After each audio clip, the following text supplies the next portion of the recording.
Welcome to Business Leader Breakthroughs, where we help unlock the potential in you, your teams, and your business. I'm your host, Ryan Castle, along with Dr. Mike Ashby. We'll share insights, experiences, and stories on achieving breakthrough success in business and life. To learn more, click the link in the episode show notes or go to thebreakthrough.co. Now let the breakthroughs begin. Hey Mike, welcome along to our newest episode of the Business Leader Breakthroughs podcast. Hi there, Ryan. Great to be here as always. Yeah. Alrighty. Today we're talking what is the most effective way to train managers. This is obviously a zone that we live in a lot. Maybe before we dive into the how you go about it, should we start off with the why? Why train your manager? Somebody asked that the other day. My first thought was, well, what a stupid question. But of course it's not. And they don't have to. But if they want their managers to get, free up a day a week to work on more important things, they should train their managers. It's as simple as that, really. Yeah, and I think maybe the symptom and cause is something we see a lot, which is people are very, very good at a job. They're technically skilled. Someone goes, wow, you're showing great attitude and aptitude. Why don't we make you the manager of the team? And that might have happened a week ago, a month ago, a year ago, or a decade ago, but they often are not necessarily naturally skilled as a manager. And then also on top of that, haven't been offered any training around those people leadership skills. So I think we see that as a symptom a lot in business as well. Yeah. And so I think what happens is that people do the managing on top of their real job. They've still got their functional job that they're doing. They're still the best at their work. So they still get involved in that stuff. So they've just got overload. They don't actually manage very well because they simply don't have time. And you're right, or training.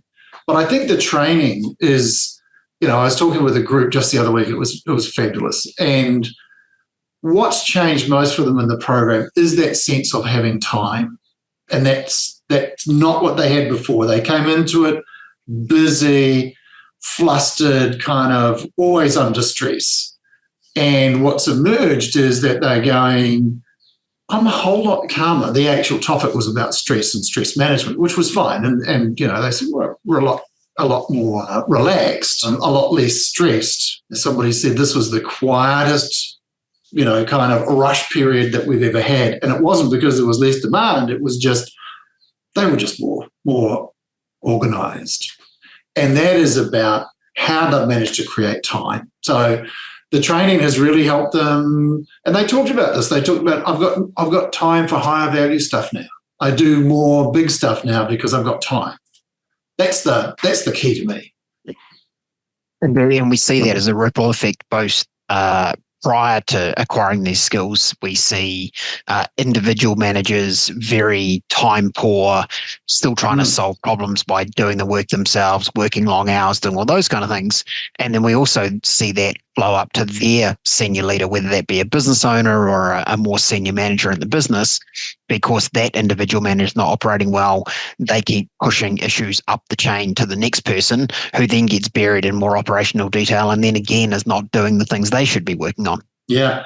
And what do you think the most issues are? What do you think the heading for the most issues that people have to deal with is? Oh, can I have a guess? Does it start with P? It does start with P. Oh. It's not process. Does it end with people? It does end with people.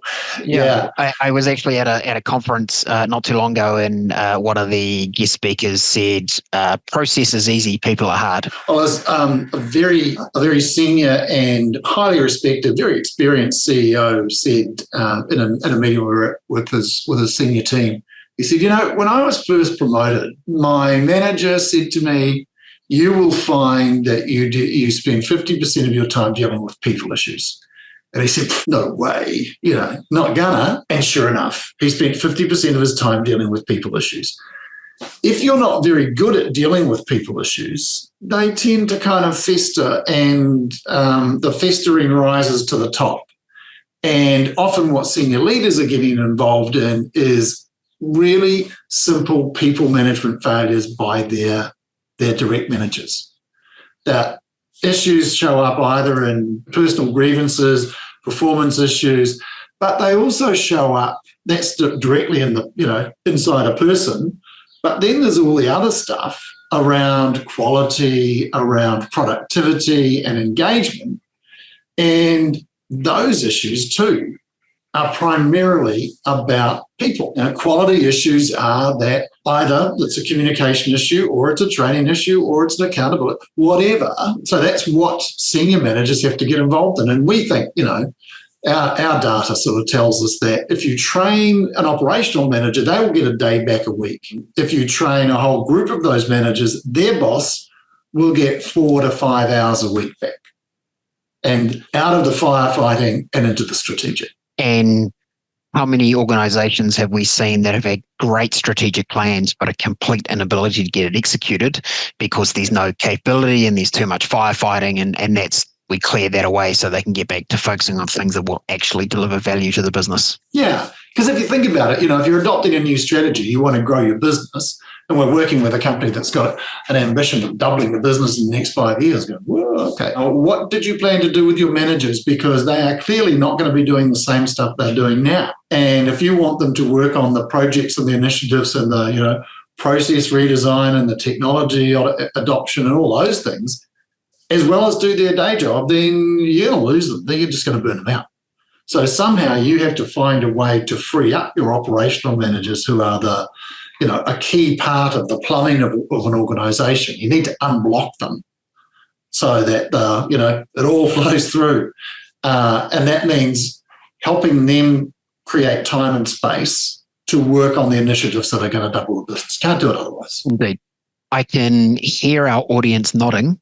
Is that a thing? Can you hear your audience nodding? I feel like I can. I can feel them. I feel them nodding out there going, yeah, okay, we get it. Training our people is a good idea. Freeing them up, having them more productive and engaged would be great. Maybe if we turn our discussion to, well, how do we go about training our people the best way? And it's an interesting reflection. When we first started this program, we talked to business owners and senior leaders and said, what are you doing to train your people? The most common response was, we're not. Mm-hmm. So, and then the second one was, we send them off to a one-day workshop on how to be a good manager. And we're like, how's that working out for you? And they're like, it was terrible. They come back all enthused for 5 minutes. No one else knows what they're talking about or what they're doing. And 2 weeks later, they haven't implemented anything, and it really feels like a bit of a waste of money. Yeah. So if we were to give some guidance, obviously we live in this space all the time. We've had a lot of insight into what does work and what doesn't. If you were to frame up a few quality ideas and tips of how people could actually think about training their managers, where would they best start? What's the first step? What is the first step? I think we always talk about mindset, right? So it's about getting these people to move from thinking about what is a manager and actually having some people leadership skills. So actually identifying what some of those skills might be that they need to develop is probably a good place to start. Yeah. I think most organizations who are coming at leadership training for the first time or in the wake of having done leadership training that hasn't worked, a lot of them have the question of us, we don't know what good management looks like. We don't have an agreed vision of what good management looks like. And I think that's really important. I think fundamentally, I think the answer to that question is your program should convey what good management looks like in practice. And I think part of that is the leadership skills that people need first to manage themselves, second, to manage other individuals, third, to manage teams, and then fourth, and depending on how senior they are, managing the business. And that could be just processes, or it could be genuine business leadership where you're talking about, you're really talking about commercial acumen. But for most people, the operational management piece, it's really about the skills that you need for leadership. Yeah. And it's primarily focused on people, including themselves. So I think that's the first step, is to know the skills. And I'm always a bit suspicious of gap analyses, that we can sort of see at a glance what the gaps in the organisation are. I think it's much better to say, look, let's just put everybody on the same page in terms of these leadership skills. Because if you kind of go, well, no, I think we've got I think we've got delegation sorted. Well, you might have, but there might be a whole bunch of different approaches to it. And what you want to do is have a shared understanding of these things, because you get a multiplier effect when you get more people sharing that same language. So I think having the leadership skills, being clear about the foundations and the platforms of what those fundamentals look like, and then proceed from there. Yeah, great. And how should people think about choosing the way the learning is done? So we hear about workshops, we hear about online learning courses, we hear about coaching, we hear about learning in groups, we hear about learning alone. What, from our experience, what would you suggest is the best method? All of the above, with the exception of workshops. Workshops are great for solving problems and are great for organisation-wide engagement and those kinds of things, but they're not good places to learn skills. I guess when we've designed the program way back when, because we've been running workshop-based business for so long, and kind of frustrated with what we knew was the potential, but it wasn't hitting the mark. So what we designed was something that had multiple methods of reinforcement, multiple ways of reinforcing the learning. And, we started with that kind of flipped classroom. The content is not the most important thing in that sense. The 10-20-70 model says 10% of learning comes from content, 20% from socialization, 70% from experience. So design your methods so that they mirror that, and your content is the smallest part. And I think a lot of providers get stuck in the idea that it's all about how much I know about delegation and how much I can tell you about it. And if I just fill your open mind with it, you will suddenly emerge a delegator extraordinaire. And it's not like that. It's actually a few simple things that really matter. And then bring the coaching in, because it's really important that they hear from their boss in particular. How do they do it? They're an experienced manager. How do they do delegation? And also the accountability piece around, you think you're ready to delegate this to so-and-so. I don't think you're ready to let go, because I don't think you know how to do that job well enough to delegate yet. Or, hey, that person, that you've identified, that's not going to be their that's not going to be their jam. So customizing the learning and the experiential stuff right there and then is really important. I think we've always taken the view that there's immense power in a peer group, especially when it's facilitated by somebody else who brings the outside in and stimulates those conversations between people. So they are the foundations, and then you can add things like micro-learning, because it's good to have reminders. You can add short quizzes. I don't really, we're not big fans of gamification for managers. That's not how adults learn. It's how kids learn, which is fine. Actually, managers don't have much time. So you really don't want to be mucking around with games when you want to know, okay, what's the point? How does it work? How do I use it? That's it. And I think we're seeing a really interesting evolution, particularly in the sort of micro-learning space around AI.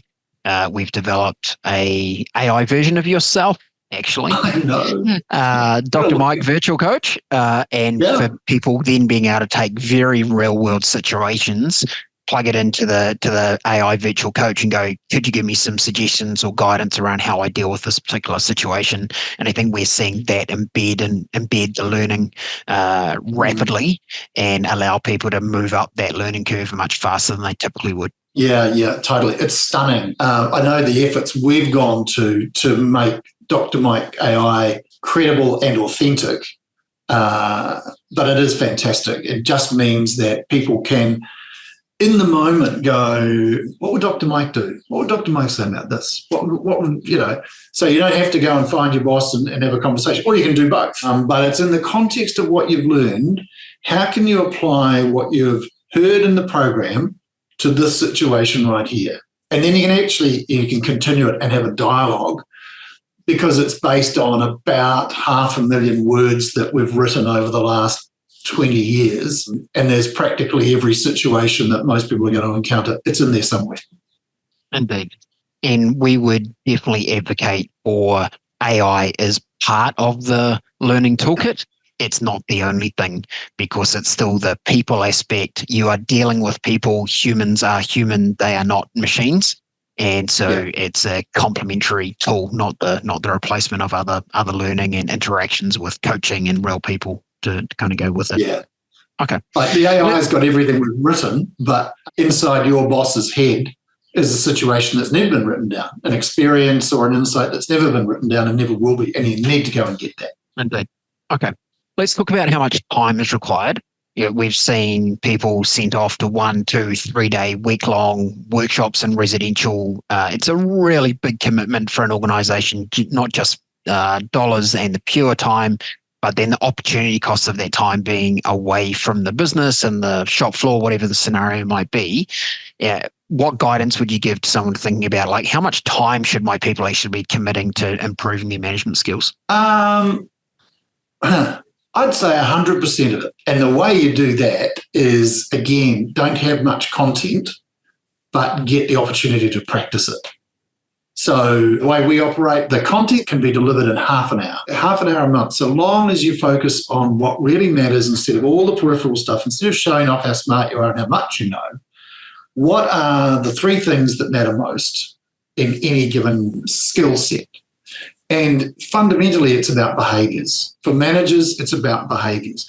Later on, when you get into leadership, it's more conceptual and it's more about judgment and more about how you think. But in management, it starts off about behaviour. So you can be quite focused on that. So it doesn't need to take long. Half an hour in that.